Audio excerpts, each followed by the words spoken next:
Purihin ninyo ang Panginoon. Purihin ninyo ang Panginoon mula sa mga langit. Purihin siya sa mga kaitaasan. Purihin siya niyong lahat niyang mangil. Purihin siya buo niyong upo. Purihin nila ang pangalan ng Panginoon sapagkat siya ay nagutos na tayo nangalikha. Purihin ninyo ang Panginoon mula sa lupa. Mga hari sa lupa at lahat ng mga bayan, mga pangulo at lahat ng mga hukom sa lupa, mga binata at gayon din ng mga dalaga, mga matanda at mga bata. Purihin nila ang pangalan ng Panginoon sapagkat ang kanyang pangalan mag-isa ay nabunyi. Ang kanyang kalulatian ay nasa itaas ng lupa at ng mga langit. Purihin ninyo ang Panginoon. Magsiawit kayo sa Panginoon ng bagong awit at ng kanyang kapurihan sa kapistahan ng mga banal sa mga tinbagay sa loob ng Iglesia ng Diyos kay Kristo Jesus. Sapagkat ang Panginoon ay nalulugod sa kanyang bayan, kanyang pagandahin ng kaligtasan ang maamo. Purihin ninyo ang Panginoon. Purihin ninyo ang Diyos sa kanyang santuaryo. Purihin sa langit ng kanyang kapangyarihan. Purihin siya dahil sa kanyang mga makapangyarihang gawa. Purihin siya ayon sa kanyang marilang na kadakilan. Purihin ng bawat bagay na may hiningang Panginoon, mga kapatid. Sa araw nito, sama-sama natin purihin, dakilain ang banal na pangalan po ng ating Panginoon. Una po ay puso tayo nagpapasalamat sa Panginoon sapagkat muli ipinagkaloob sa atin ang araw na ito upang tayo po ay maghandog ng isang panambahan ayos na makita sa mga atin. Makamalad tayo sapagkat binabaang tayo ng Diyos sa araw-araw na ating mga buhay upang dahil dito ay maglingkod tayo sa kanyang banal na pangalan. Marami ang mga taong binabawian ang kanyang buhay. Marami ang mga tao na sumasapit sa mga iba't ibang uri ng mga suliranin, mga problema. Magkamisan hindi nila kayang gagarapin ang mga bagay na yun. Hindi sumusuko sila sa mga bagay na yun. Dadapat tayo, palibasa, anak tayo ng ating Panginoon. Ano man dumating sa ating mga buhay, naroon nagkakaroon natin ang kabuuan natin mga buhay at dahil doon, pinibigay natin sa Panginoon ang lahat ng uri ng mga bagay upang tayo po ay makaganap na ayon po sa kanyang banal na pangalan. Kaya nga dahil dito, kung kayo pilubos na nakatalaga na, tayo po, bago tayo tumakbo sa ating paksa, tayo po ay mananalangin sa kanyang banal na pangalan. Panginoon po namin Diyos, ang banal na mga pagkakayang Diyos na ikaw na nag-iisang Diyos na lumikha, nagkaloob sa amin ang aming mga pananampalataya. At dahil dito, Panginoon, ikaw rin ang nabigay sa amin ng mga kaligtasan sa araw-araw na aming buhay. Mga papapala na pinagkaloob sa amin, papalang mabuti man o masama, ay nagiging katanggap-tanggap sa bawat isa amin. Panginoon, tunay na pakabuti mo. Ang hiling lamang namin sa iyo, Panginoon, ang pananampalataya nito na pinagkaloob sa amin ay huwag na po sanang maalis upang kung magagawin, Panginoon, hindi lang kami dito magsama-sama, kung dito sa pinagbubuhay na walang hanggan. Pagpalayan mo rin po ang kapakasiwa ng Iglesia ng Diyos kay Kristus mula po sa matanda naming kapatid na hinugot mo sa aming kalagitnaan, Panginoon, ingatan mo namin siya. Laglagan mo siya ng Espiritu ng bubuhat namin sa iyo upang madala niya yung bayan, walang bahay dumi sa inyong banal na pangalan. Sa ganito kami sa mga sampalataya, ang nagsindalangin ito na karating sa inyong sinapupunan. Lakit po ng kapatawaran namin mga kasalanan sapagkat ang natin magalang po namin hiling sa dakila mong pangalan, Diyos Kristo Jesus na aming pag-iisa, tagapagligtas.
at aming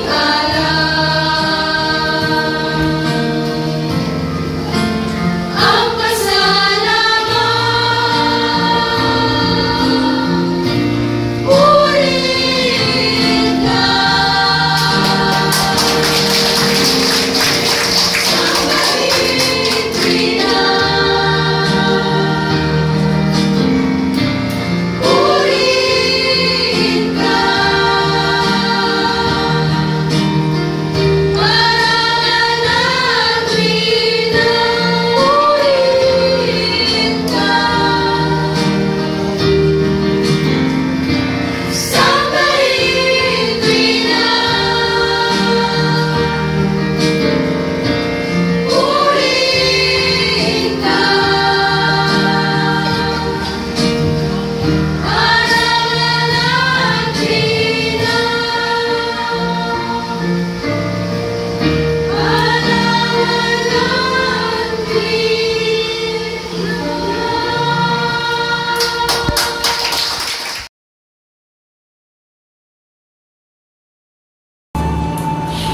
At sa pagkakataon ito, mga kapatid, bago tayo dumako po sa ating paksa, nais ko lamang po balita, pinapagbabalita tungkol sa gawain ng Iglesia. Ilang buwan na naman po, dadako na po tayo sa ating taong pasalamat. Sana po ay ating kampanin ang mga bagay nito sapagkat dito tayo sumasalig sa taon ng ating pananampalataya. Nandito tayo kumukuha ng mga bagay-bagay na ayon po sa kalooban natin, Panginoon. Kaya pagkapasalamat natin ang bagay nito upang kumagagay ang mga kapatid. Tayo po ay magkaroon ng tinatawag na mabuting buhay higit sa lahat sa ating pananampalataya. At tayo po ay dadako na po sa ating paksa na ating pong pag-aaralan sa araw na ito. Ang pamagat po ng ating paksa, ang banal na layunin ng Diyos sa pagkakaroon ng pamilya. Ito po ay sa ikalawang Huwebes sa petsang Disyembre 10, 2015, mga kapatid. Alam po natin, ang sermon nito ay tungkol po sa tinatawag na pamilya, mga kapatid. At hindi po ligid sa inyong karawan nung nakaraan, no? Nagkaroon din po tayo ng tinatawag na sermon tungkol din po dito sa tinatawag na pamilya. Dapat nga lamang, ligid po sa ating pong sermon noon, mga kapatid, sapagkat yun po ay tumutukoy doon sa babae, lalaki sa lalaki. Dapat sa araw na ito, mga kapatid, ang sermon po ay tumatalakay po sa bawat isa sa atin. Sa ating pong mga magulang, at sa ating pong mga anak na lalo pa nga na ngayon, no, ay nakikinig na tinatawag na sermon ito, mga kapatid. Kaya nga, paglingapan natin po ito sapagkat napakaganda po na tinatawag na sermon ito, mga kapatid. Alam po natin kung ano yung sinasabing pamilya. Sa isang konting paliwanag, ang pamilya po, alam po natin, ito'y bahagi po ng tinatawag na ng mga magulang, ng ama, ng ina, at bahagi rin po ng tinatawag na mga anak. Dito po sa sermon ito, mga kapatid, ay tuturuan tayo kung paano ang pagtatayo ng tinatawag na pamilya. Alam po natin sa panahon ito, no? Mga kapatid, minsan meron tayo nakikita at nababalitaan, na merong mga kabataan na sa edad na sabihin natin minsan 13 anyos, 14 anyos, meron silang anak, mga kapatid. Ibig sabihin, hindi po nalagay doon sa tamang kalagayan, yung paglalagay nila sa tinatawag na pamilya, maaaring isipin, no? Kasi ganito po mga kabataan po ngayon, no? Yan sa kabataan, sabihin natin, magaganda o pogi sila, minsan nakakatinginan lamang, at pagkatapos ito, pumapasok na yung sinasabing alipin na sila na tinatawag ng pag-ibig, mga kapatid. Kaya minsan, nauwi doon sa kalagayan na biglang pangyayari sa kanilang mga buhay, Laban sila o napapasama sila sa biglang tinatawag ng pag-aasawa o pagkakaroon ng tinatawag na pamilya, mga kapatid. Kaya nga, sa unang pong katanungan, kailan nahayag ang banal na layunin ng Diyos sa ating mga tao? Ibig sabihin, yung pagkakaroon ng tinatawag na pamilya. Dito po sa Genesis 1:26-27, no? Hindi ko na babasahin, mga kapatid. Ito yung nagpasimula sa paglikha ng Diyos sa babae at lalaki na kanya nilikha at yung lahat na ginawa ng ating Panginoon, yung mga puno, yung mga halaman, o yung mga isda, ipinamahagi po rito. Ibig sabihin, sila yung mga kasiwa po dito, mga kapatid, na sila'y lalaki ng ating Panginoon. Kaya, nang sabihin ng ating Panginoon, tungkol sa sinasabing pagkapamilya, ganito po ang sinabi ng ating Panginoon Diyos. At sila binasbasan ng Diyos. At sa kanila sinabi ng Diyos, kayo'y magparanakin at magpakarami, at kalatan ninyo ang lupa at inyong supilin, at magkaroon kayo ng kapangyarihan sa mga isda sa dagat, at sa mga ibon sa himpapawid, at sa bawat hayop na gumagalaw sa ibabaw ng lupa. Tingnan niyo po kung gaano kabuti ang ating Panginoon. Bago lalaki ng Diyos ang tao, mga kapatid, inihanda mo na ang lahat, mga kapatid. No? Para yung nalaki niya ang tao, meron silang magagamit, mga kapatid. Ganyan din po sa tinatawag na pagkakaroon ng tinatawag na pamilya. Yung babae at lalaki ang wika na sinasabi ng banal na kasulatan, sila yung may karapatan upang magkaroon ng tinatawag na pamilya, mga kapatid. Yan po ang ibig sabihin nun. Sapagkat, nakita ng Diyos, no, nang lalaki niya, si Adan, sa kanyang kalagayan, no? Ano po ang sinabi nito? At sinabi ng Panginoon Diyos, hindi mabuti na ang lalaki ay mag-isa. Siya'y ilalalan ko ng isang katulong niya. Ito po ang pasimula nito. Nakita ng Panginoon ang kalagayan ni Adan. No? Nakita niya, nalulungkot. Kaya ang ginawa niya, gagawa ko ang wika ng isang babae. Sa pamamagitan ng kanyang tadyang, mga kapatid, ginawa ang babae. At dito, pinagsama sila ng ating Panginoon. At dito, ginawa silang isang pamilya ng ating Panginoon. Paano po ba ang magkakaroon ng isang tunay na pamilya na sinasabi ng ating Panginoon? Kasi alam po natin, sa kasaysayan po ngayon, halos kabataan po ngayon, sa buhay nito, ang ginagamit, yung kagandahan ng lalaki, kagandahan babae, magkikita, magte-text, at pagkatapos makikita mo, ilang linggo lamang o ilang araw pa lamang, nagsasama na, mga kapatid. Dapat po ba yun, mga kapatid? Yung pa ang ibig sabihin ng ating Panginoon, yung pagkakaroon ng isang tunay na pamilya, kinakailangan magdaan po sa ating Panginoon Diyos, mga kapatid, hindi sa ating mga sarili-sarili, mga kapatid. Tingnan niyo po ang sabi dito, sa 4:6, ng tinatawag na Mateo. At siya'y sumagot at sinabi, hindi ba ganyan nabasa na ang lumalang sa kanila buhat sa pasimula ay sila'y nilalang na lalaki at babae.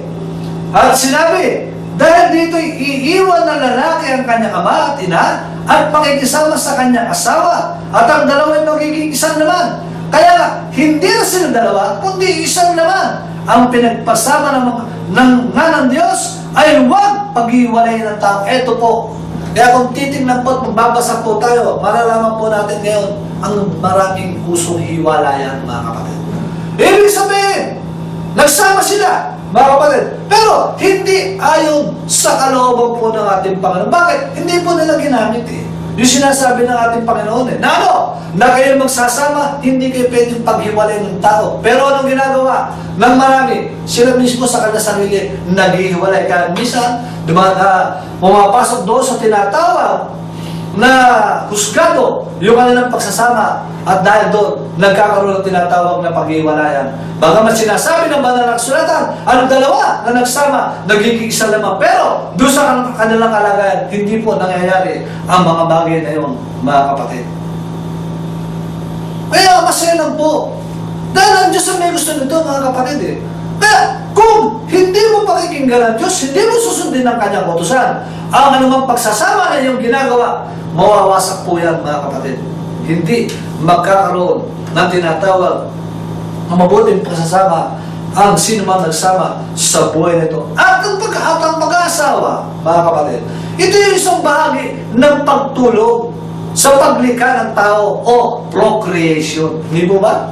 Kasi nagsama po ang babae at lalaki, naging mag-asawa, ibig sabihin, may creation magaganap. Magkakaroon po sila ng tinatawag ng mga anak at itong mga bagay na ito napasimulan ng tao dahil sa ibig ng Diyos, mga kapatid, nangyayari ang kabutihan at ibig mangyari sa kanilang mga buhay.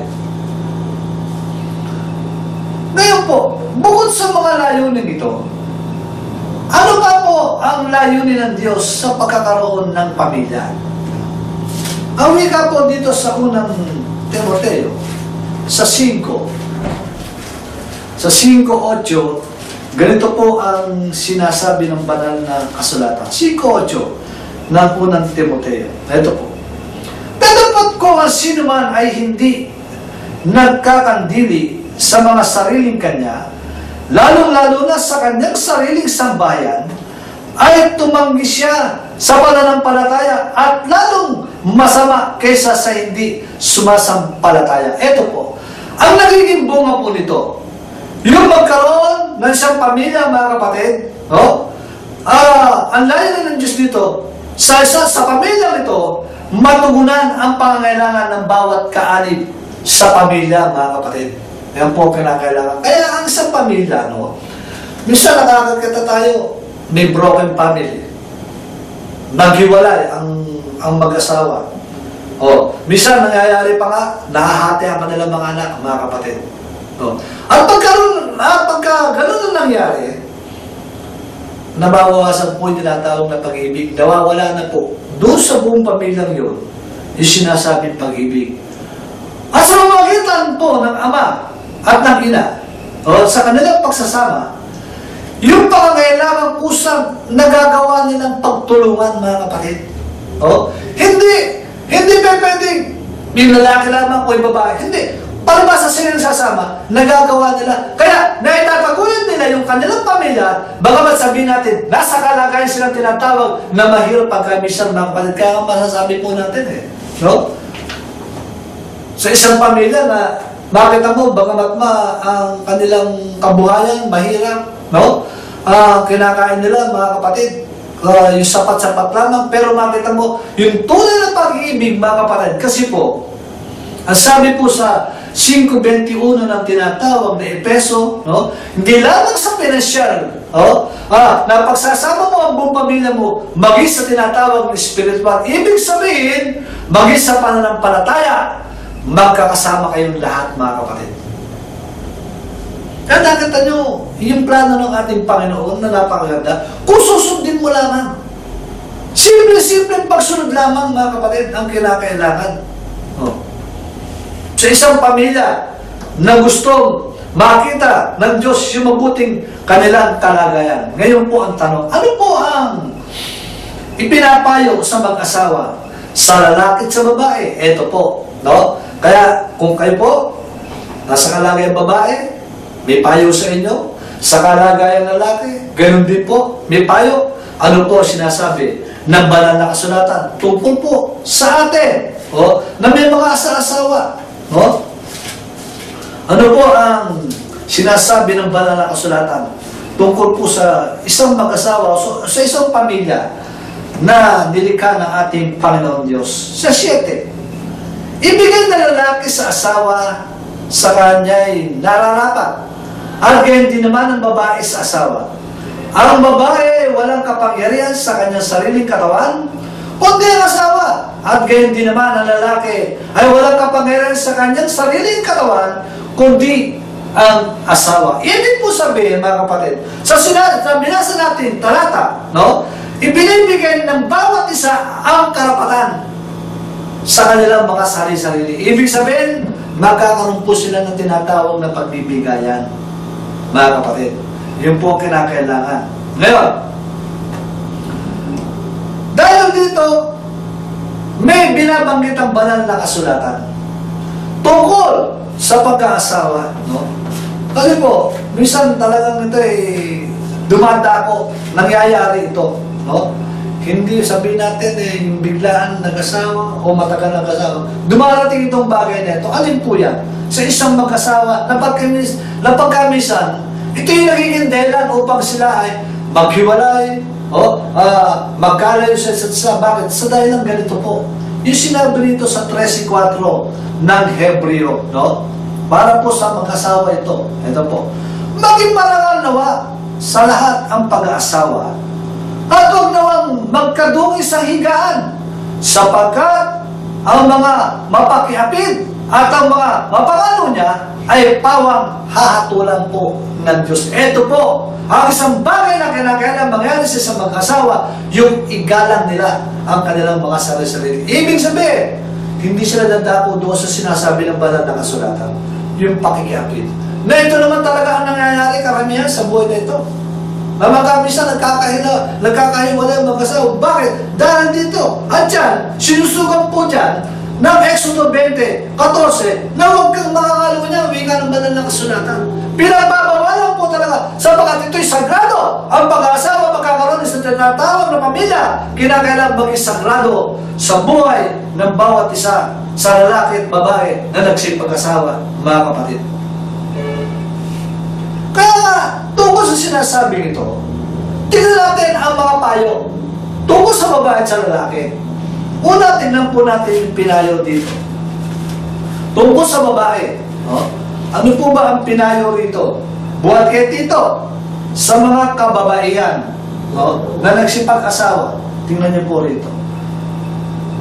Sa 3, na gayon din ang matatandang babae ay maging magalang sa kanilang kilos, hindi palabintangin, ni paalipin man sa maraming alak, mga guro ng kabutihan. Tingnan niyo po, sa ngayon po ngayon, mga kapatid, no? Kahit saan kayo magpuntang handaan dito, sa Pilipinas, dito po sa bayan po natin. No?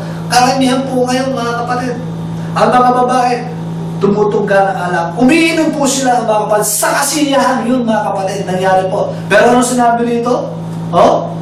Hindi palabintangin ni paalipin man sa maraming alak. Mga guro na tinatawag na kabutihan. Ito po ang makita dapat sa isang babae. No? Maging guro ng tinatawag na kabutihan. Ano pa ang wika? Dito po sa 4. Upang kanilang maturuan ang mga babaeng may kabataan na magsisiibig sa kanya-kanyang asawa, magsisiibig sa kanilang mga anak, mga mapakahinahon. Tingnan niyo po, sa babae mismo, sa kanilang mga anak na kabataang babae, makikita ko ano yung ginawa nila, mga kapatid. Di mo ba? Magkisipag-asawa yan, yung kanilang mga anak, para malagay ito sa mabuting kalagayan ng pagsasama ng babae at lalaki, mga kapatid, makita sa kanila. Dito, sa kanilang inang babae, mga kapatid. Ano ba ang wika? Magpakahinahon, magpakalinis, mga pagkasipag sa bahay, magandang loob, pasakop sa kanya-kanyang asawa upang huwag lapastanganin ang salita ng Diyos dito po. Kaya ang isang babae at lalaki na merong pagsasama mabuti, mga kapatid, pagdating po sa tinatawag na pananampalataya, naroon po ang paglingap sa ating Panginoon Diyos, mga kapatid. Sa babae lang po yan, no? Ano ba ang wika? Sa Epeso, isa-isend po natin ito. Kasi mga bisa nakakalimutan tayo, no? Bilang tayo po ay mga mananampalataya, sundin natin kung ano sinasabi ng banal na kasulatan. Sa 5:22, 20 hanggang 25, isa-isend po natin ito, mga kapatid. Tingnan niyo po sabi rito. Mga babae, yan. Pasakop kayo sa inyong sariling asawa, na gaya ng Panginoon, sapagkat ang lalaki pangulo ng kanyang asawa, gaya naman ni Kristo na pangulo ng Iglesia, na siya rin ang tagapagligtas ng katawan. Tingnan niyo po. Kaya kailangan ng babae pasasakop sa lalaki bilang asawa, mga kapatid. Ano ba nga?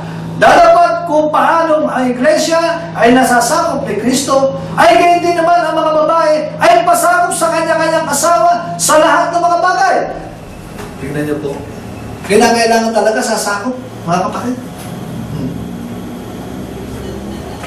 Kaya ano magiging kasagutan dyan? Ng mga kalalaki. Mga lalaki, ano ka? Ibigin ninyo ang inyong asawa. Gaya naman ni Kristo na umibig sa iglesia at ibinigay ang kanyang sarili dahil sa kanya. Tingnan niyo ang ating Panginoon sa Kristo. Alang-alang sa iglesia, kinibig niya ang ating Panginoon. Ginawa niya ang lahat ng bagay sa tinatawag na iglesia. Dapat po kasi. Kasi po, pag hindi ganun, walang mangyayari doon sa plano ng ating Panginoon. Yung banal na layunin plano ng ating Panginoon tungkol sa tinatawag na pamilya. Ano pa ang wika? Tungkol sa tinatawag na sa lalaki. Sa 5, 28, 33 hanggang 31. 28. Ito po. Ganyan din naman ang nararapat. Yan. Ibigin ng mga lalaki ang kanya-kanyang sariling asawa. Nagaya ng kanilang sariling mga katawan. Ang umibig sa kanyang sariling asawa ay umibig sa kanyang sarili. Ito po. Dapat po talaga ibigin natin ang ating mga asawa. Tayo mga lalaki, mga kapatid. Minsan di ba? Minsan tatampo tayo, no? Pero dapat ibigin mo. Pakita mo sa Panginoon na siya hindi nagkamali. Na kayong piliin ng ating Panginoon, magkaroon kayo sa mabuting pamilya. Kung susundin nyo ang lahat ng kanya sinasabi. Ano pa, Mika? Gayon man ay umibig naman ang bawat isa sa inyo sa kanya-kanyang sariling asawa. Gaya na sa kanyang sarili. At ang babae ay gumalang sa kanyang asawa. Tingnan niyo po. Ano pa ang kailangan sa isang babae? Gumalang sa kanyang asawa. Mga kapatid. Dahil dito iiwan ng lalaki ang kanyang ama at ina at makikisama sa kanyang asawa at ang dalawa ay magiging isang naman. Kaya dito nabubuo yung pag-iisang naman nila. Ibig sabihin, mga kapatid, yung kanilang pag-aasawa mabubuo sa isang bagay. Ibig sabihin, nandun yung pagsusunuran, nandun yung pagmamahalan, mga kapatid, nandun yung maraming tiisin sa buhay nito. No? May nang kinakailangan po. Tungkol po sa tinatawag na pag-aasawa. Kaya nga, yung salitang sinasabing, pakundanganan mo ang iyong asawa. Ibig sabihin, mga kapatid, nandun yung ikaw'y magiging malawak, mga kapatid. Lalo na ang kababaihan, ano? Ano ba meron ng kababaihan, mga kapatid? Ang babae, alam po natin, ito po yan, ha? Ganyan din naman kayong mga lalaki, yan. Magsipamahay kayong kasama ng inyong asawa ayon sa pagkilala na pakundanganan ang babae na gaya ng marupok, nasisidlan, yamang kayo na may kasamang tagapagmana ng biyaya ng kabuhayan upang inyong panalangin ay huwag mapigilan. Tingnan niyo po. Sabihin ng babae may mahina yan. Kaya kung ang babae man, nakikita natin minsan, nagdaramdam sa atin, mga kalalakihan, ano? Unawain natin. Ano may pinagdaramdam, mga kapatid? Hindi mo ba? Minsan may lambing ang babae. Yan ang bibigay natin. Bilang paggalang sa ating mga sasawang babae. Pagundanganan natin ang ating mga sasawa. Bakit? Alam natin ang babae may kahinaan, mga kapatid. Di mo ba?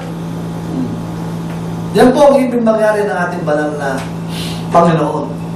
Ngayon po, ano naman ang tungkulin ng mga magulang sa kanilang mga anak? Siyempre po, no?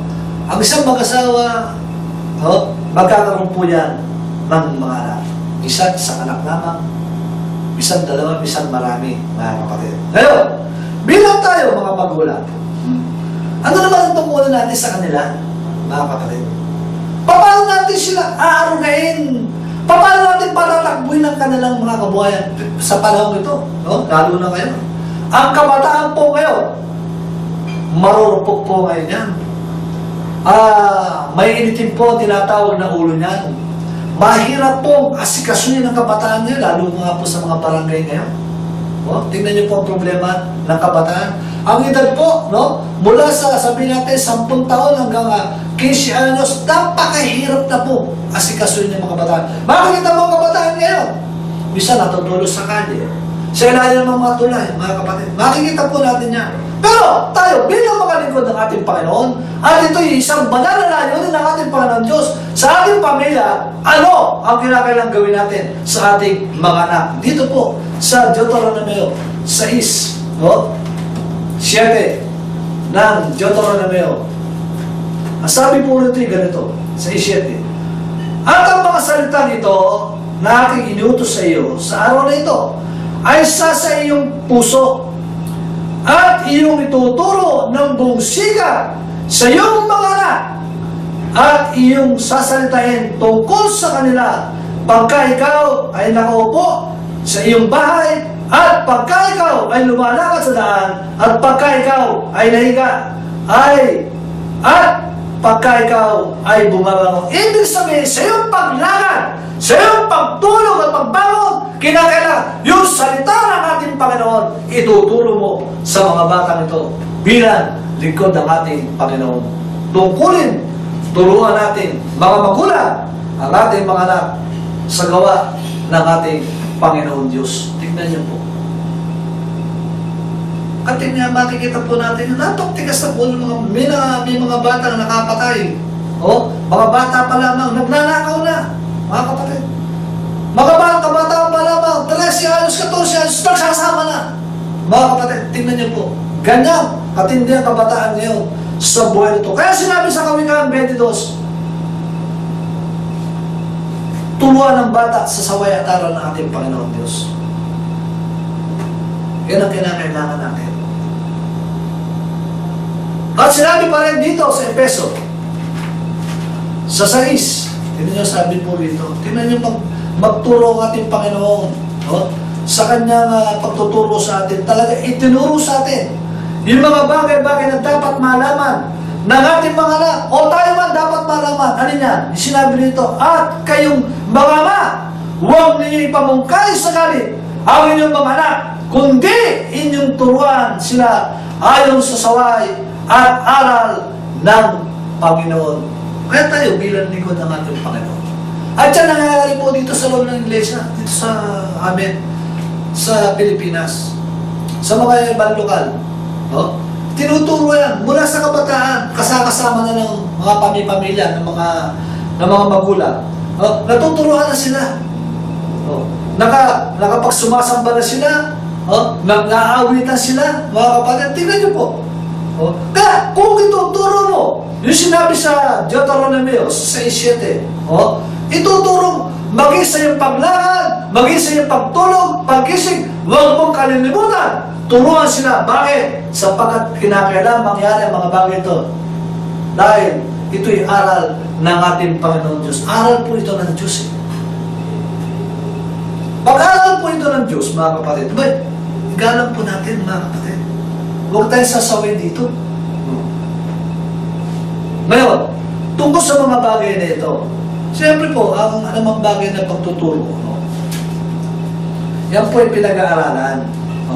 Kahit sa limbawa po, gusto mo magturo ka ng basketball, mayroon kang gusto turuan. Bago ang isang basketball player, bago sumikat po yan, o bago matuto yan, pinag-aaralan lahat, pag-dribble, lahat, o pag-shoot, pinag-aaralan po yan. Ano bang bagay na gusto mo ituro? Kinakailangan pag-aaralan. Ganyan din po kinakailangan natin. Kung tayo po magtuturo sa ating mga anak, gagawa muna tayo ng magandang isang relasyon. Makikipagrelasyon tayo sa kanya. Kasi minsan po ganito po. Minsan, lumalabas po, sa mga kabataan ngayon, kung bakit naging matigas ang ulo. Talungin mo ang bata. Ano po ang ginagawa pa kami sa? Bakit ka namin ito sa kanin? Kasi po, yung nanay ko ganito nagsusugal, iniiwanan kami, wala kaming makain. Ang tatay ko, walang hanap buhay, mga kapatid. Ganyan po nangyayari. Pero, kung bibigyan mo na mabuti relasyon, ang anak mo, bagong payuan, wala pong problema. Katunayan, tingnan po sabi rito, sa 9:7. Magbigay ang bawat isa sa nandali po, mga kapatid. Kalawang Korinto 9:7. Ito po. Magbigay ang bawat isa ayon sa kinasya ng kanyang puso. Huwag mabigat sa loob o dahil sa kailangan, sapagkat iniibig ng Diyos ang nagbibigay ng masaya. Ano ibig sabihin nito, mga kapatid? Ibig sabihin, magkaroon ka ng mabuti relasyon. Halimbawa, nagkaroon kayo ng problema ng anak mo. Kasi meron pong mga magulang ganito eh. Minsan, sa kanilang mga anak, minsan meron silang pinipili na bilang paborito. Huwag po gano'n. Ipakita natin sa ating mga anak. Ganito ang turing natin. No? Gusto mo maging mabago? O sabi mo, i-adjust mo siya kung paano gagawin mo. Yan po ang kinakailangan gawin natin. Para, kung marinig niyo sinasabi, salita ng ating Panginoon, naroon yung pagsunod, mga kapatid. Kaya tayo, mapapalad tayo mga nasa loob ng iglesia. Na nagkaroon tayo ng mga anak mula na sila maliit, tuturuan natin. Hanggang ngayon sila nagkaasawa, may mga anak sila, naturuan pa rin nila yung mga anak. Ibig sabihin, sinusunod nila yung ibig mangyari ng ating Panginoon Diyos, mga kapatid. Kaya dito ang kinakailangan gawin natin yung mga bagay na yan, mga kapatid.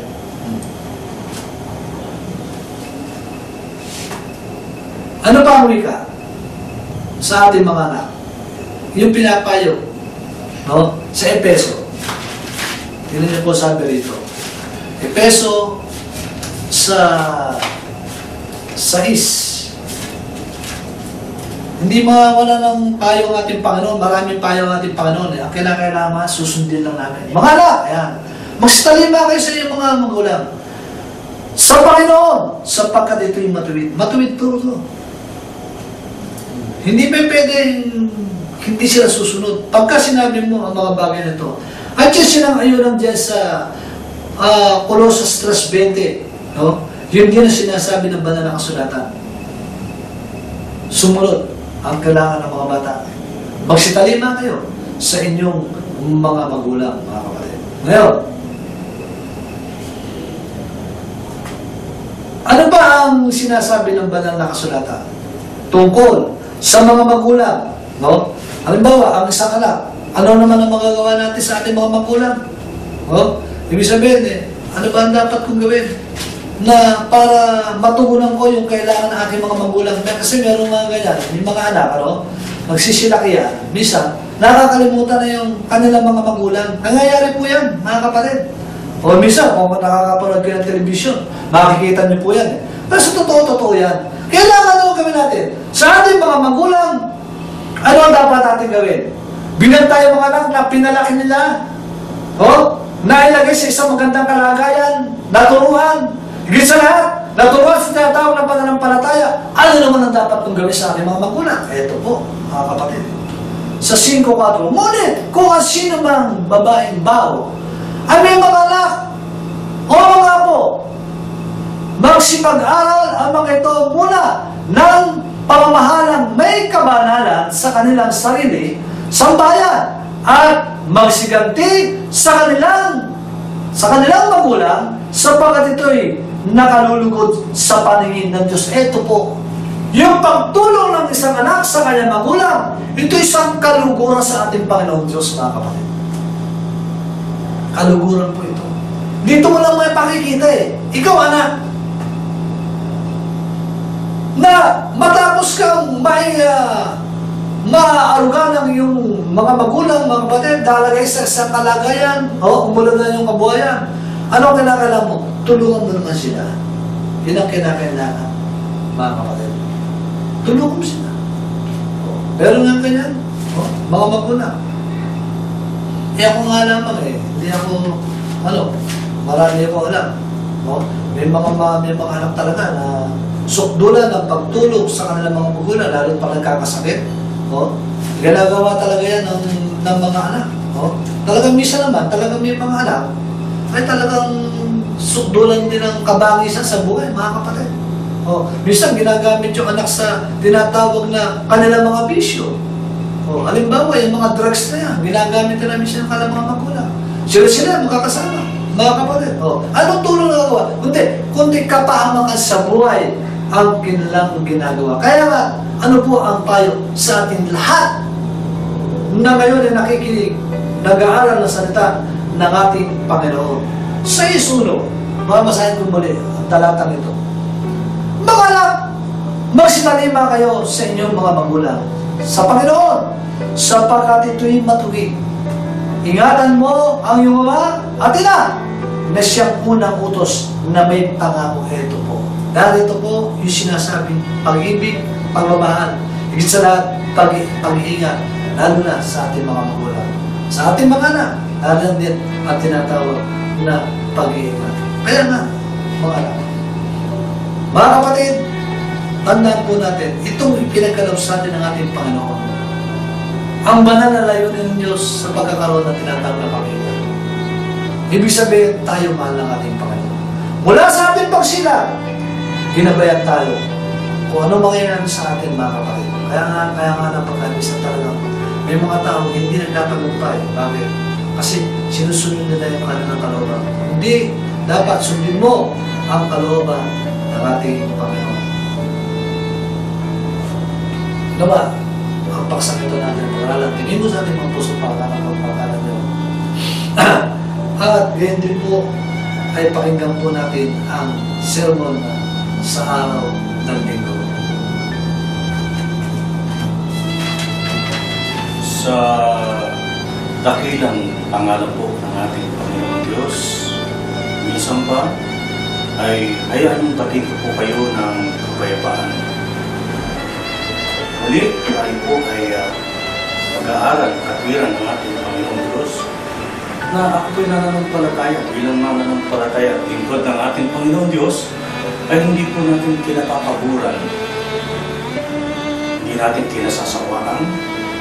Bagkos, lagi tayong nasasabi, lagi natin hinahanap ang mga katwiran ng ating Panginoon Diyos o mga aralin ng ating Panginoon Diyos sa tuwing dumarating ng ating pagsamba o pagkakatipon sa isang sagradong pagsasama-sama.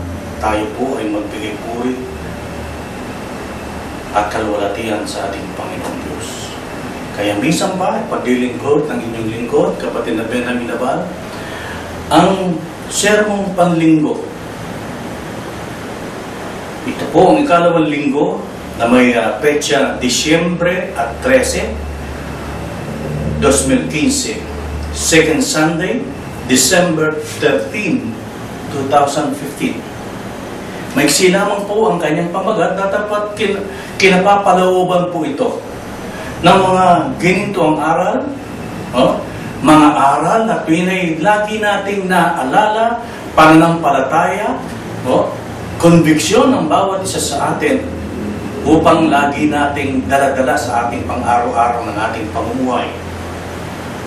Ang ating pamagat, ang sinisintang anak. Ating pong napakinggan yung sermong Panghuwebes na ito po ay solamente o solemnly na ito po ay nakaukol sa pamilya, sa pagbuo ng sinasabing sambahayan o ng isang pamilya. Kung gaano kahalaga ang sambahayan ito na ating binuo ng kinapapalooban ng mag-asawa ng babae at lalaki, and then magkakabunga ang kanilang pagmamahalan, itong sinasabing mga anak, at isang tahanang pinagsasama-samaan. Dapat nakapaloob doon sa isang sambahayan o pamilya yung kinakailangang harmony o yung kinakailangang umira sa loob ng isang sambahayan kung papaano ito dapat kumilos, hindi lamang marangal sa paningin ng ating kapwa-tao, kundi sa paningin ng ating Panginoon Diyos. Bakit po? Sapagkat sa diwa ng sermong pinag-aralan natin ng mga nakaraang Huwebes ng ating pagsamba, ay makikita natin na ang katungkulan ng isang ama at ng isang ina. At hindi rin doon natatapos ang katungkulan dapat kumilos, kundi sa mga anak ma ay kumilos ang sinasabing tungkulin sa sambahayang binuo ng kanyang mga magulang. Bakit po? Ang bottom line nito, o kaya pinakamabigat na katwiran, ay dahil ang sambahayan ay nakaukol talaga ito sa paglikha ng Panginoong Diyos. Ikalawa, nagiging larawan ng sambahayang binuo ng Diyos sa isang espiritual na kalagayan. Hindi lamang po sa material, naglalarawan ng isang buong sambayan o isang pamilya sa pamilyang binuo ng Panginoon Diyos na pagsasama-samahan ng kanyang mga anak na ang babae o kanilang magiging ina ay ang inang iglesia. Ang iglesia na ang wika nga doon sa Efeso, ito po ang inibig ng Panginoong Diyos. Ibinigay niya ang kanyang buhay dahil dito. Kanino? Sa iglesia. Siya ang pangulo ng iglesia. Mga lalaki, ibigin ninyo ang inyong mga asawa, gaya naman ni Kristo na umibig sa iglesia. At siya rin ang tagapagligtas ng katawan. Diyan niya inuhul yan. Kaya nga po, in connection, regarding sa isang pamilya, ay mayroong isa pa tayong pag-aaralan tungkol naman sa sermong panlinggo na may kinalaman sa isang sambayan. Ito po naman ang tungkol sa anak. Paroonan natin muna yung tungkol sa, ang pamagat nga po ay ang sinisintang anak. Ibig sabihin, ang sinisintang anak, beloved son or beloved daughter, beloved child, pinakamamahal na anak, minamahal na anak. Actually, itong sermon na ito ay spiritual, mga kapatid. Dahil po, ito po ay tumutukoy sa ating Panginoong Hesukristo. Kaya nga po, sa unang tanong natin, sa pasimula, papaano ipinaliliwanag ng Biblia ang tungkol sa anak na siyang ating Panginoong Hesukristo na tinutukoy ayon sa pahayag ng banal na kasulatan? Dito po tayo magbabasa sa Mateo 3:16 hanggang 17. Matthew chapter 3 verses 6, chapter 3 verse 16 up to 17. Ganito po ang malinaw na pagsasaad. At nang mabautismohan si Jesus, pagdakay umahon sa tubig at narito nangabuksan sa kanya ang mga langit. At nakita niya ang Espiritu ng Diyos na bumababang tulad sa isang kalapati at lumalapad sa kanya. At narito ang isang tinig na mula sa mga langit na nagsasabi, ito ang sinisinta kong anak na siya kong lubos na kinalulugdan. Yan. Ang ating sermon, ang pamagat, ang sinisintang anak.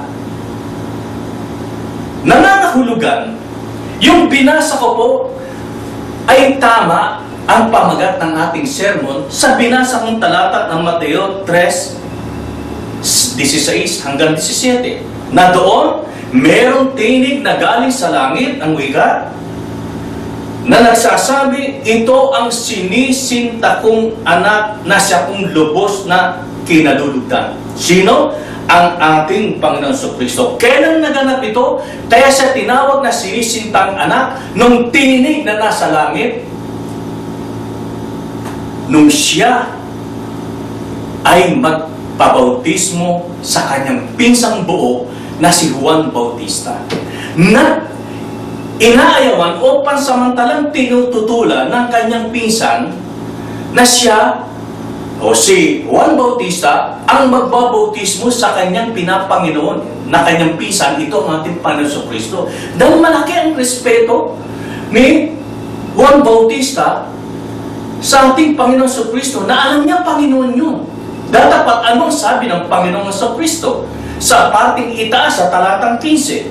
Sinabi niya, kanino? Ng Panginoon Jesus sa kanyang pinsan, kay Juan Bautista, payagan mo ngayon, sapagkat ganyan ang nararapat sa atin, ang pagganap ng buong katwiran ng magkagayoy pinayagan niya siya. Doon lamang pumayag si Juan Bautista para bautismuhan ng ating Panginoon Jesucristo. Kailan yun? Nung siya ay magkatawang tao. Kaya dahil na tumututol si Juan Bautista, alam niya, hindi tao itong katulad kong nagkakasala para bautismuhan ko ang Panginoon Jesucristo. Hindi pinsan niya, turing niya. Although pinsang buo niya yan. Pero ang pagkakilala niya rito, ito'y Panginoon niya. Na hindi nagkasala kasi ang larawan ng bautismo, yung pag-aalis ng kasalanan. yung sinasabing paglilibing ng kasalanan ng isang tao, yan pang Yesu Kristo eh. Wala namang pagkakasala eh. Di ba? Hindi nasumpungan ng daya. Oh? Walang nasumpungan na kasalanan sa kanya. Bakit siya nagpabautismo? Ang katwiran ng Panginoon Diyos, para siya mapapayag siya, payagan mo ngayon. Ngayon lang. Payagan mo ngayon. Dahil nga nagkakawang tao siya eh. Bakit? Ganyan ang nararapat sa atin. Ang pagganap ng buong katwiran. Ang bautismo, yan isa sa kabuuan ng pagganap ng buong katwiran eh. Hindi lamang yung sumampalataya ka, just accept Christ as your personal Savior and you'll be saved. And you will be considered as a son of God. Hindi lamang ganun. Ang pagganap ay yung pagkatapos ng makaalam ng katwiran, sumampalataya ka. Marcos 16:16, ang manampalataya, bautismoan, at siya'y maliligtas. Di ba ang bottom line ng buong kaganapan yung maligtas ka? Di ba? Yun ang kinakailangan eh. Maganap mo yung buong katwiran ng pagiging lingkod o anak ng Diyos, mga kapatid. Kaya, nung siya'y mabautismuhan, ipinatatanaw lamang sa atin, yan ang pagganap ng buong katwiran para tawagin kang minamahal, sinisintang anak.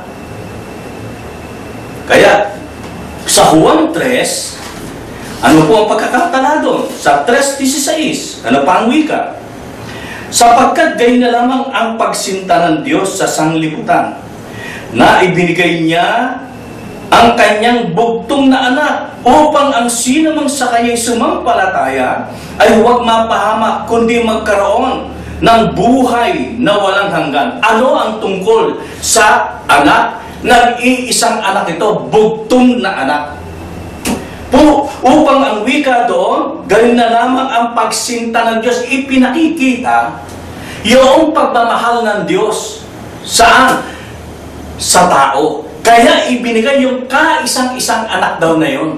Ngayon, kung literalin natin, abay, dalawa pala ang Diyos. Hindi ba? Ganun po lalabas yan. Pero actually, alamin natin, bakit sinabi ito ng Panginoon Kristo? Na gayon na lamang ang pagsinta ng Diyos sa sanglibutan, na ibinigay niya ang kanyang bugtong na anak, upang ang sinamang sa kanya'y sumampalataya ay huwag mapahamak, kundi magkaroon ng buhay na walang hanggan. Na nandoon sa sinisintang anak, ang buhay na walang hanggan at huwag mapahamak. Sino ba yung anak na yun? Kung sa loob ng Iglesia ng Diyos kay Kristo Jesus, na ang ating Panginoon Kristo at ang iyong Ama, Diyos, ay iisa, how come nasabi ito ng ating Panginoon Kristo? Ganyan po ang nilalaman ng pagsamba tuwing Huwebes at Linggo. Hindi lamang espiritual para, ang isang kapatid, sabi ko nga nung una, mapalakas ang loob ng kanyang dinadala sa buhay na ito. Mapalakas ang pag-asa niya, pananampalataya niya at pag-ibig. Una sa Diyos sa pagganap ng tungkulin niya sa loob ng iglesia nito. May pangalas niya pag-ibig sa Panginoon Diyos. Huwag mawala yun. Kundi, kinapapalooban din naman ang pag-aaral ng pagsamba, yung kaunawaan. Katulad nito.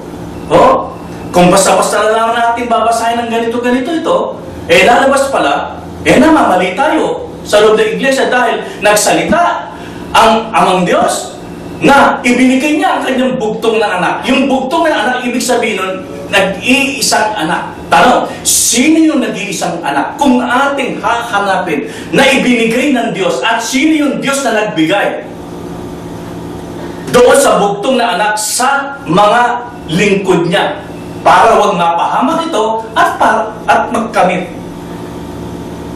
Instead ay magkamit ng buhay na walang hanggan. Kung uugatin natin sa Isaias, yung anak na sinasabi, bilang pag-aaral po, pagsasariwa sa bawat isa sa atin, ay sinabi rito sa Isaiah chapter 7, verse 14. Ano sabi rito? Kaya't ang Panginoon nga ay magbibigay sa inyo ng tanda. Narito, isang dalaga ay maglilihi at manganganak ng isang anak na lalaki. Manganganak ng isang lalaki. Tatawagin ang kanyang pangalan na Emmanuel. Take note, dito sa Isaiah, nasa lumang tipan ito, sinabi ito ni Propeta Isaias o ni Prophet Isaiah.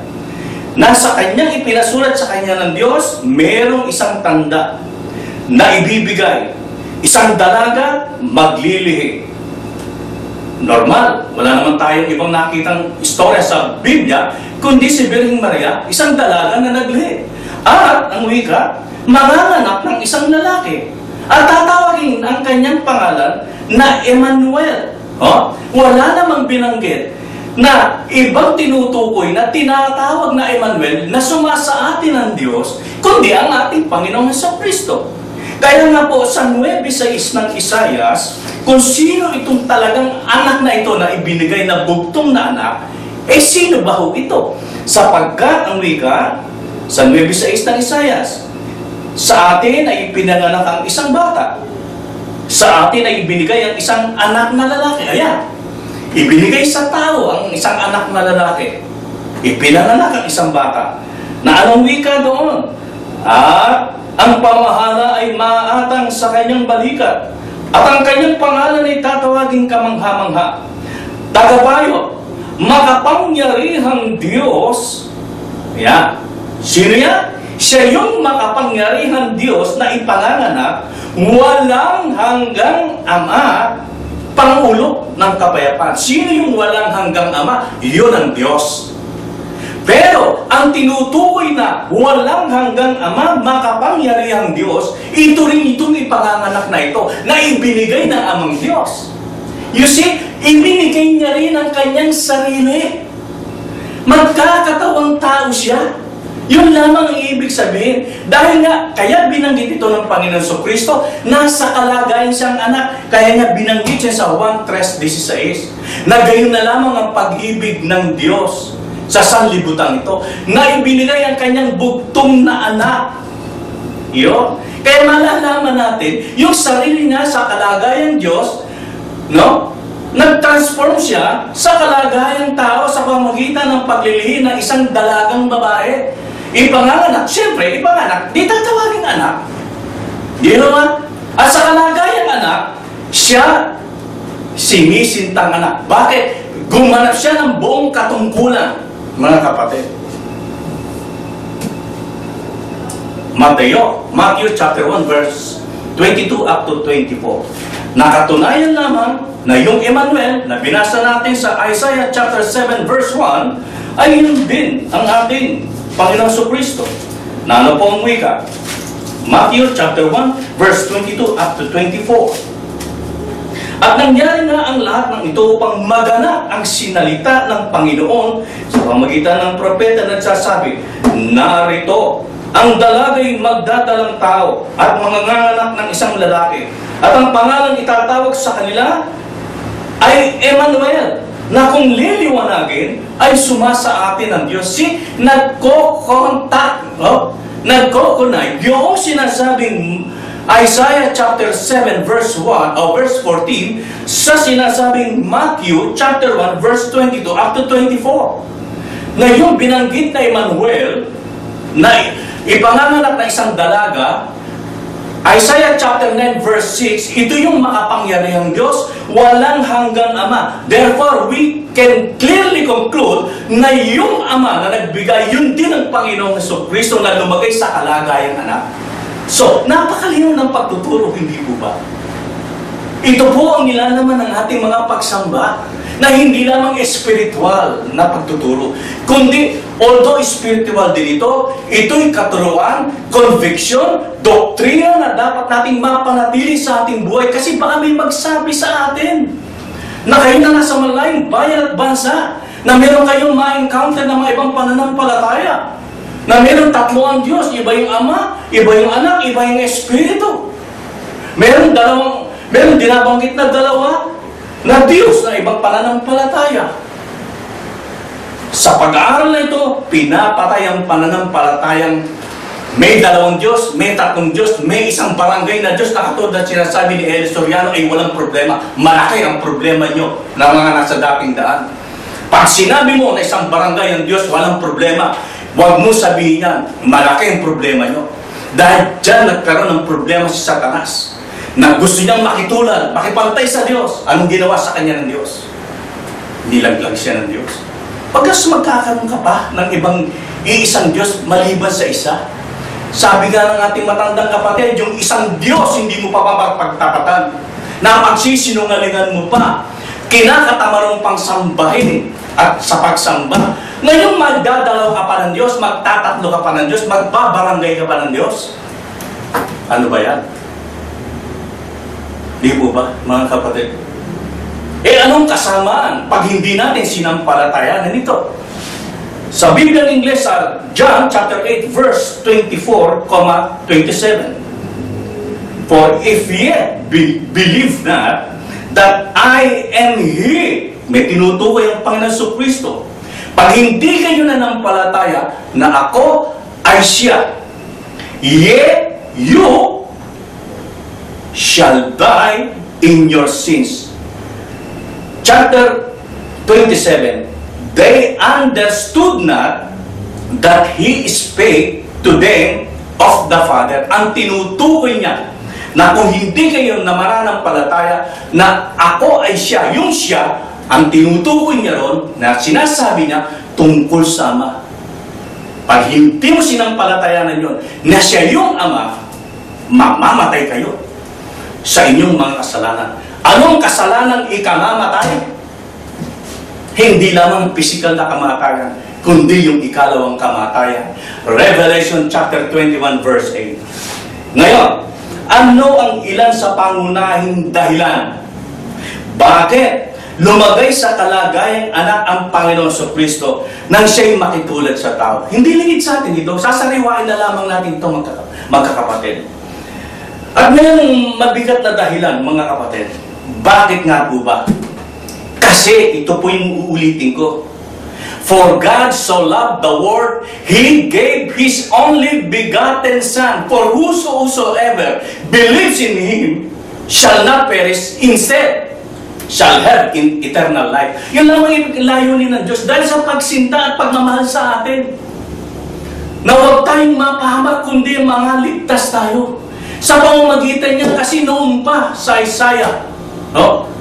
Doon kasi nakita na ng Panginoong Diyos na doon nalalayo lang mula pa sa unang bayan niya ang kanyang bayan na nakita niya nawawala na ang tamang kahatulan, no? Nawawala na ang tunay na katwiran sa Israel, ang tamang paglilingkod sa Diyos. Na ano yun ang sabi? Nung siya hindi pa nagkakatawang tao, kaya pinilang niya magkatawang tao, itong isang dahilan, Isaiah chapter 59, verse 15 up to 16. Oo, ang katotohanan ay nagkukulang at siyang humihiwalay sa kasama ay nagiging kanyang sarili na huli. At nakita ng Panginoon at isinama ng kanyang loob na walang kahatulan. At kanyang nakita na walang tao. At namangha na walang tagapamagitan. Anong nakita niya? Wala ng tao. Nagtataka siya na wala ng tagapamagitan. Kaya sabihin mo, tagapamagitan talagang tao itong Panginoon sa Kristo. Wala ng tao na tagapamagitan eh. Nakikita niya na eh. Kaya anong ginawa niya? Kaya ang kanyang sariling bisig ay nagdala ng kaligtasan sa Israel o sa kanya. At ang kanyang katwiran ay umalarin sa kanya. Itong ginawa ng Panginoon sa Kristo. Sa sarili niya ng diskarte. Siya na ang gumawa. Na yung amang Diyos, ipangalan walang hanggang Ama, makapangyarihan Diyos, magkakatawang tao sa pamagitan ng dalagang babae, no? Maglili, ipangalan Emmanuel, sa salitang Hebreo, na sumasa atin ang Diyos. Sino yun? Ang ating Panginoon Jesucristo dahil sa pagsinta o pag-ibig ng Diyos sa mundong ito. Hindi lamang tayo na nasa loob ng iglesia, buong mundo na taong nilikha niya. Nilikha niya sa larawan niya, mahal niya yan eh, mga kapatid. Dahil nga lamang tinanggap pa siya, hindi. John chapter 1, hindi siya tinanggap. ng marami. Pero meron tumanggap sa kanya at tinawag niyang mga anak ng Diyos, mga kapatid. Kaya sa 3:17, mga kapatid, gusto na niya lamang ipakita sa atin ang alin? Unang Pedro 2:21. Para maipakita sa Matthew 3:17. Matthew 3:17. Paano ka magiging sinisintang anak pagkatapos mong makarinig ng aral na dapat sampalatayanan, magpabautismo ka, isa yan sa ganap na pagganap ng buong katwiran. Nasa katwiran yan. Kailangan na magpabautismo ka. Hindi lamang dapat ang faith dito. Pagkatapos ng faith o pananampalatayang lubos, sa aral at doktrina ng Panginoon Diyos, bautismo ang kinakailangan.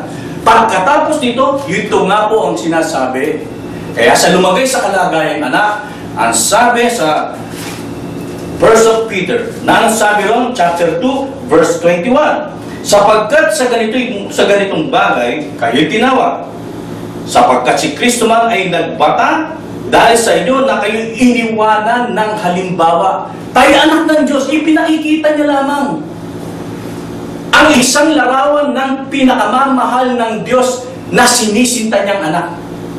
Para mahalin tayo ng Diyos, iniibig tayo ng Diyos, sinisinta tayo ng Diyos, ipinakita niya ang isang halimbawa upang ating lakaran, mga kapatid.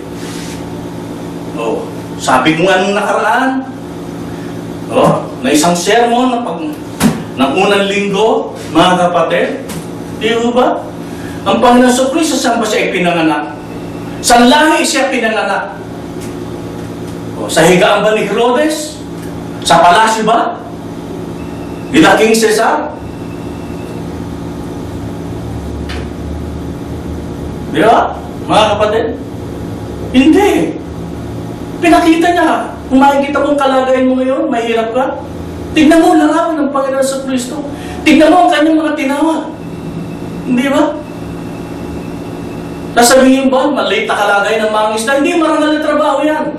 Kaya lamang ang tingin ng ibang tao, mangingisda lamang yan. Hindi dapat ganun. Marangal yan. Although they are fishermen, instead, they call themselves fishers of man. Di ba?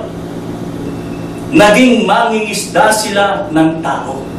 Diyan sila tinawag ng Panginoon Diyos. Mga kapatid. Marangal na trabaho yan. At tayo, mga lingkod ng Diyos na tinawag. Although, ang wika nga, ulitin ko at babasahin ko ng malinaw. Sa John chapter 1, na ano po ang wika doon? Tignan niyo po. Siya'y nasa sanglibutan. Verse 10, chapter 1. At ang sanglibutan ay ginawa sa pamamagitan niya. At hindi siya nakilala ng sanglibutan. Siya'y naparito sa sariling kanya. At siya'y hindi tinanggap ng mga sariling kanya. Magtataka ba tayo? Ang aral natin, napakalinaw naman. Hindi naman malabang pagtuturo natin. Bakit hindi tinatanggap? Kung yung naparito nga, Diyos na ho yan, Ama na ho yan. Lumagay sa kalagayang anak nagpakita ng magandang halimbawa bilang isang sinisinta o minamahal na anak ng Amang Diyos, hindi pa rin nagawa ng tao. Nakikita niyo ba yun? Pero anong wika? Tuloy natin sa 12. Datapwa, ang lahat ng sa kanya ay nagsitanggap, pinagkalooban niya sila ng karapatang maging anak ng Diyos. Salamat tayo, kahit mahirap lamang tayo, tulad sa pagkakataon tayo ng Panginoon Kristo. Di tayo kilala, di tayo tinanggap ang ating pangalan ng maraming tao na lilikha ng Panginoon Diyos. Tayo na tumanggap, palad pa ng natin, dahil minamahal tayo, tinatanggap tayong mga anak ng Diyos, mga kapatid. Kaya naman, nasa katwiran ang pagtanggap dito. Yun nga lamang, tatanggap ng bautismo, no? Magsisi sa kasalanan, maghugas ng kasalanan, magsisil, gawa, Kapitulo 2, 40 ang talata hanggang 42. Acts chapter 2, verse 40 to 42. Na ano? Kayo'y magsisi at mga bautismo. And then, yaong mga nangabautismoan sa kapapatawad ng kanilang mga kasalanan ay nagsipanatiling matibay ang wika. Saan? The Lord added to the church daily such as should be saved. Na anong ginawa nila para sila tawagin talagang mga anak ng Diyos na sinisinta? Chapter 2, verse 46 up to 47, araw-araw sila'y nagsisipanatiling matibay sa pagkakaisa sa templo at sa pagpuputol-putol ng tinapay sa bahay-bahay at nagsisikain sila ng kanilang pagkain may galak at may katapatan ng puso na nangagpupuri sa Diyos at nangagtatamo ng paglingap ng buong bayan at idinaragdag ng Diyos sa kanila. Saan yung kanila na yun? And the Lord added to the church, ecclesia sa salitang Grego, sa iglesia, yaong nangaliligtas. Hindi lamang sinisintang anak, larawan ito ng kaligtasan natin. Na ano lamang kinakailangan, araw-araw manatili tayong matibay. Tumatanggap ng pinagputol-putol na tinapay na salita ng Panginoon Diyos, pinabahagi natin ito. Ang kinakain ng mga kapatid na aral dito, bilang pagkain ng ating kaluluwa, di ba? The food of our soul, dito sa Pilipinas, yun din, ang pagkain nyo. Iisa yun. Kung baga sa pagkain, kung ang kinakain natin dito ng inyong mga kapatid ay tinapa rin ang kakainin nyo ron. Hindi na kakaibang araw-araw, hindi katulad na ibang samahan. Iisa nating pag-aaral, mga kapatid. At ang isa sa dapat makita para tawagin kang sinisintang anak, gaya ni Kristo nagpakita ng halimbawa, di ba? Bagaman siya nasa kalagayan Diyos, ay hindi niya inarin pagkapantay niya sa Diyos. Na anong ginawa? Kundi nangagmasunurin. Oo, hanggang sa kamatayan. Ganyan. Iyan ang magagawa na lamang natin sa buhay na ito para masabing minamahal nga tayo ng Diyos. Gaya ng Panginoon Kristo, nagpakita ang halimbawa paano tatawaging sinisintang anak. Paano masasabing minamahal ka ng iyong ama? Ipakita mo. Alin ang dapat ipakita? Yun lang ba sabihin mo, o tayo, kumusta na kayo dyan? Hindi. Totoo yun. Sa sermon natin na Panghuwebes, totoo, hindi kinakailangan na ipagtipon ng anak ang kanyang mga magulang. Pero, ang sabi naman doon, di mo ipagtitipon. Kundi ang magtitipon, yung magulang sa kanyang anak. Pero, tapos na ba yun? Itsapwera ng ang anak? O itsapwera na ba ang magulang? Paglaki na ng mga anak? Hindi. Ano sabi sa araw natin ng Huwebes? Magsiganti kayo sa inyong mga magulang. Hindi na kailangan ipagtipon yung maalala mo siya. Sabi nga ng nanay ko na nabubuhay. Alam mo ang isang magulang, pag naalala ng isang anak na isang butil ng sinasabing mali lamang. Isang butil ng mais. Tignan nyo, butil na yun, hindi isang buong mais yun. Hindi isang 10 pisong isang balot na piniritong mais yan. Nang sinasabing mani yan. Isang butil lang, sabi ng nanay ko. Makakatuwa na at naalala ko ng anak ko. Gaano pa na siya, napaglilingkuran mo siya sa kanyang katandaan? Ang Diyos ang tanda na sa pagtulong sa atin. Ang tanda na, hindi sa kalagayan talagang literal, kundi ang tagal na umuunawa sa ating mga kapintasan. Ipakita naman natin ang pagsinta natin sa Ama, na siya ay lagi nating napaglilingkuran. Matibay tayo sa ating paglilingkod. Hindi maialis bilang tao nagkakaroon tayo sa isang sambayan ng problema. Nang pagkami sa isamaan ng loob bilang magkakapatid. Pero, pepersonalin ba natin ang magulang para hindi na tayo maggalangan dito? Ano sasabihin ng ibang mga kapatid? Di ba? Paano na ang pangalan ng ating Ama?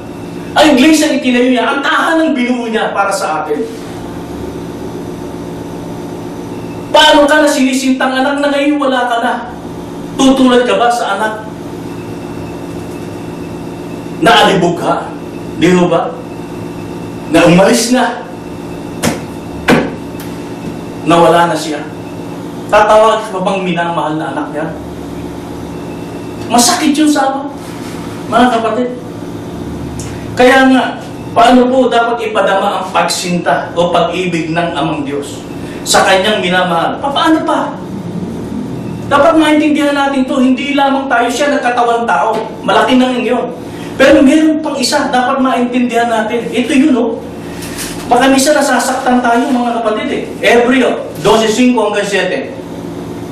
Inyong nilimot ang iniaral na ipinapagtalo sa inyong tulad sa mga anak. Anak ko, huwag mong waling bahala ang parusa ng Panginoon.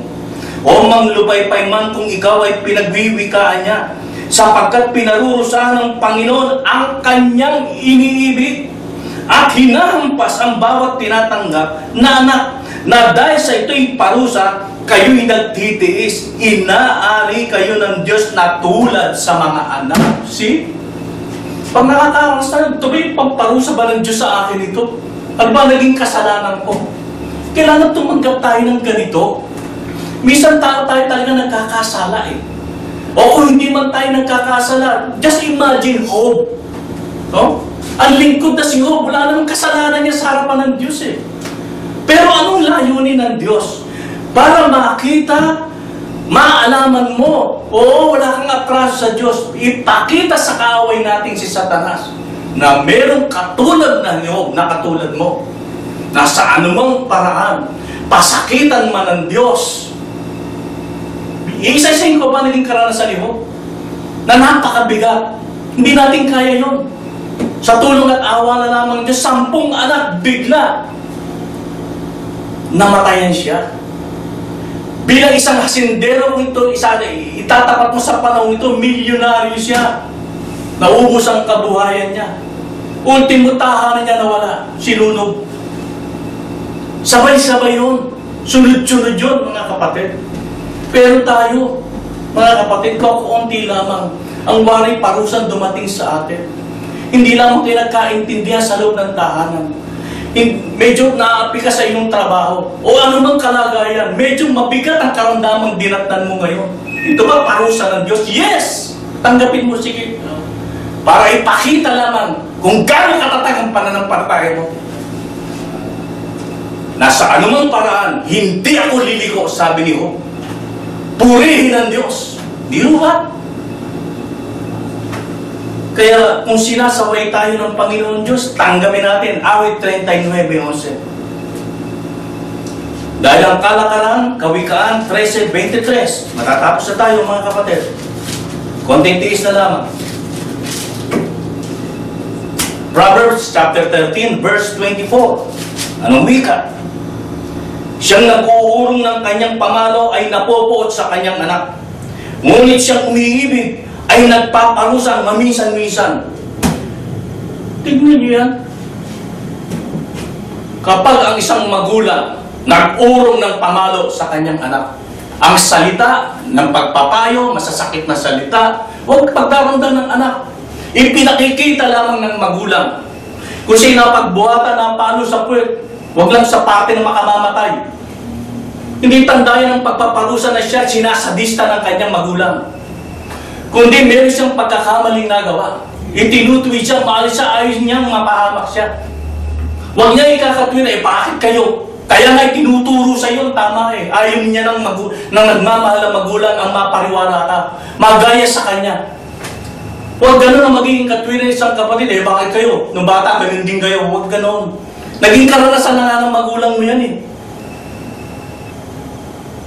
At sa kalagayang espiritual, nakakaranas tayo sa Diyos, tanggapin natin. Mahal tayo ng Diyos. Dahil kung hindi na tayo pinapalo ng Diyos, ibig sabihin niya, matakot ka na, pinababayaan ka na ng Diyos. Hindi ka na niya mahal. At ilan na sa ating magkakapatid ang naganyan, pinabayaan na ng Diyos. Ibinigay na sila sa makakali na gawa ang wika sa banal na kasulatan. Yan ang pagmamalaki ng Diyos sa atin pag lalampasan natin ang mga trial na ito. Kaya, sabi nga sa Efesos 5:17, huwag kayong maging mangmang. Ano yung mga bangmang? Sa masakit na salita, payagan nyo, bobo ito. Hindi ba nung makaunawa? Ano sabi doon? 5:17, unawain nyo ang kalooban ng Diyos. Huwag kayong maging mangmang. Lagi natin unawain yun. Huwag natin kaktunin. Ito bang lingkod ng Diyos? Para baka sama-sama na loob natin sa Diyos. Huwag ganun. Kundi tanggapin natin yun. Ano man ang mangyari, tayo, gaya na sinabi kay Jeremias, mabutit masama, aming tatalimahin ang kanyang mga salita. Ano man, what may, come high or low water, okay lang yan, sige. Kaya ang payo sa bawat sa atin, isa sa mga huling talata na ating babasahin, sa 15:9. Kaya ganito po ang malinaw na pagsasaan. Kung paano iniibig ako ng Ama, ay gayon din naman iniibig ko kayo. Magsipanatili kayo sa aking pag-ibig. Kung paano tayo inibig ng Diyos, magsipanatili tayo doon. Kung nagpakita siya ng halimbawa bilang iniibig sa kanyang sinisintang anak, let's stay into it. Manatili na lamang tayong ganun. Magsipanatili doong mga tinawag ng Panginoon Diyos. Manatili sa pagkatawag. Ano mangyayari? Huling talata na aking babasahin. Ikalawang Pedro, 2 Peter, chapter 1, verse 17. Sapagkat siya'y tumanggap sa Diyos, Ama ng karangalan at kaluwalhatian, nang dumating sa Kanya isang tinig mula sa marangal na kaluwalhatian, ito ang sinisinta kong anak na siya kong kinalulugdan. Paano ang Panginoon Kristo? Tumanggap sa Diyos ng karangalan at kaluwalhatian. Na yun? Tinatawag ng Diyos at nandoon kung magiging matatag lamang, matibay sa kanyang pananampalataya, pag-asa at pag-ibig sa kanyang pagtupad ng kanyang tungkulin na isang lingkod katulad natin. Hindi lamang tayo tatawagin tatanggap ng karangalan at kaluwalhatian bilang sinisintang anak, kundi ang pangako ng Diyos na buhay na walang hanggan na ito nawa ang sumating ibendisyon, ipagpala sa atin magmula ngayon at magpakailanman. Ating pong pagtatapos, tayo po ay mananalangin sa ating Panginoon bilang pagpapasalamat sa sandali ito na pinagkaloob sa atin ng ating Panginoon. Kaya po, aking inaanyahan ang lahat na tayo po kaya magyukod ng ating pong mga ulo sa ating pong panalangin sa ating pong Panginoon. Panginoon po naming Diyos, Ikaw po na dakila at makapangyarihan sa lahat. Siyang Diyos na kailan may hindi nagkulang at hindi nagbabaya sa aming mga kapatid. Salamat sa iyo, Panginoon, sa mga araw na lilipas sa aming buhay, na kailan may patuloy mo pong inihiyag sa amin ang iyong pag-ibig at ang iyong kagandahan loob. Maraming salamat po sa iyong patnubay, sa mga biyaya at mga pagpapalang patuloy mo pong pinadadaloy sa aming mga magkakapatid. Higit sa lahat ang pananampalatayang patuloy na natili sa aming mga puso at napapanghawakan namin sa kabila ng maraming tiisin at ng maraming mga alalahanin. Kaya nga po sa sandaling ito ibinabalik namin sa iyong kapurihan. Patuloy po namin pinasasalamatan, pinadakila ang iyong pong banal na pangalan at sinasamba ka sa pamamagitan ng Espiritu ng iyong pong mga katotohanan. Kaya po Diyos, ang patuloy po namin dalangin at pagsusumamo sa iyo.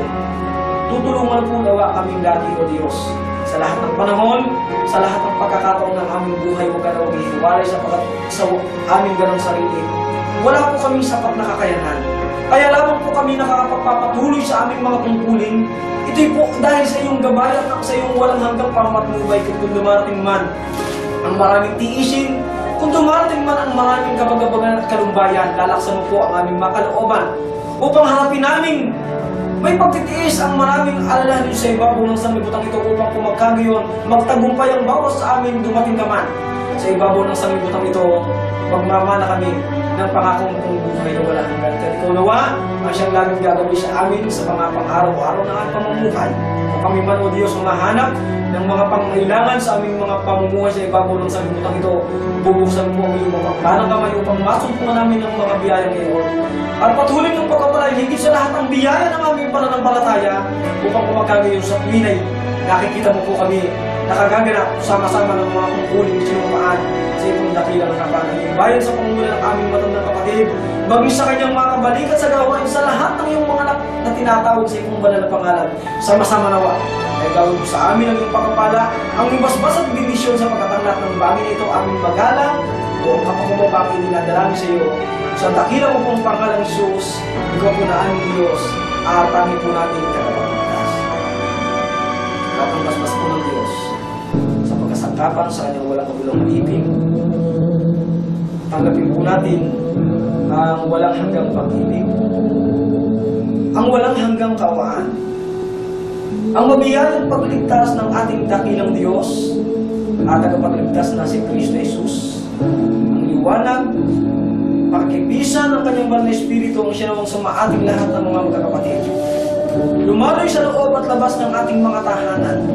Ngayon, sa ating mga minamahal sa buhay, sa mga kapatid nagtataglay ng mga karamdaman, bagi ng suliranin sa kanilang kagagaling at kagiginawa, sa mga kapatid nating nasa malayong mga bansa at lupain, bagay sa ating pinagkakabuhayan, ganit pagpalat ng bendisyon sa buong kalaganapan ng Iglesia ng Diyos kay Kristo Jesus ngayon sa bahay dalangin ng ito at sa lahat ng nating mga magkapatid sa ating mga pananampalataya, magmula po ngayon at magpakailanman. Kapayapaan po ang sumaating lahat.